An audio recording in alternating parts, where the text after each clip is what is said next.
হাতে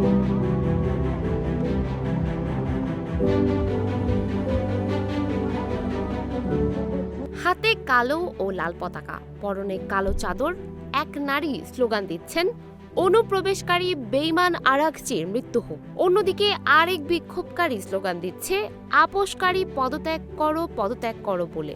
যুক্তরাষ্ট্রের সঙ্গে সম্ভাব্য শান্তি চুক্তিকে ঘিরে এবার ইরানের ভেতরে শুরু হয়েছে তীব্র বিতর্ক। পররাষ্ট্রমন্ত্রী আব্বাস আরাঘচির বিরুদ্ধে বিক্ষোভে নেমেছেন কট্টরপন্থী গোষ্ঠীর সমর্থকরা, যারা মনে করছেন এই চুক্তির ইরানের জাতীয় স্বার্থের জন্য হুমকি হতে পারে। শনিবার রাতে রাষ্ট্রীয় টেলিভিশনে সম্ভাব্য যুক্তরাষ্ট্র ইরান সমঝোতা নিয়ে কথা বলেন ইরানের পররাষ্ট্রমন্ত্রী আব্বাস আরাঘচি।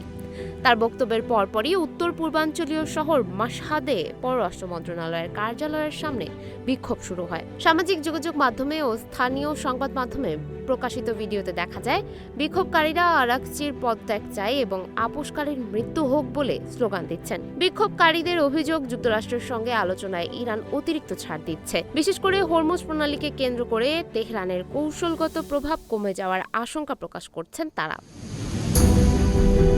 সম্প্রতি আরাঘচি ইঙ্গিত দিয়েছিলেন যে সম্ভাব্য সমঝোতার অংশ হিসেবে ইরানের বন্দরগুলোর ওপর আরোপিত কিছু অবরোধ প্রত্যাহার হতে পারে এবং কূটনৈতিক সমাধানের পথ এখনও খোলা রয়েছে। তবে ইরানের কট্টরপন্থী মহল মনে করছে, এমন কোনো চুক্তি দেশের দীর্ঘমেয়াদী স্বার্থের জন্য ক্ষতিকর হতে পারে। যুক্তরাষ্ট্রের সঙ্গে সম্ভাব্য সমঝোতা যেমন আন্তর্জাতিক অঙ্গনে আশার আলো দেখাচ্ছে, তেমনি ইরানের অভ্যন্তরে তৈরি করছে নতুন রাজনৈতিক চাপ। এখন দেখার বিষয় তেহরান শেষ পর্যন্ত কোন পথে এগোয়। সুমাইয়া হক তন্নি, নিউজ ফ্ল্যাশ 71।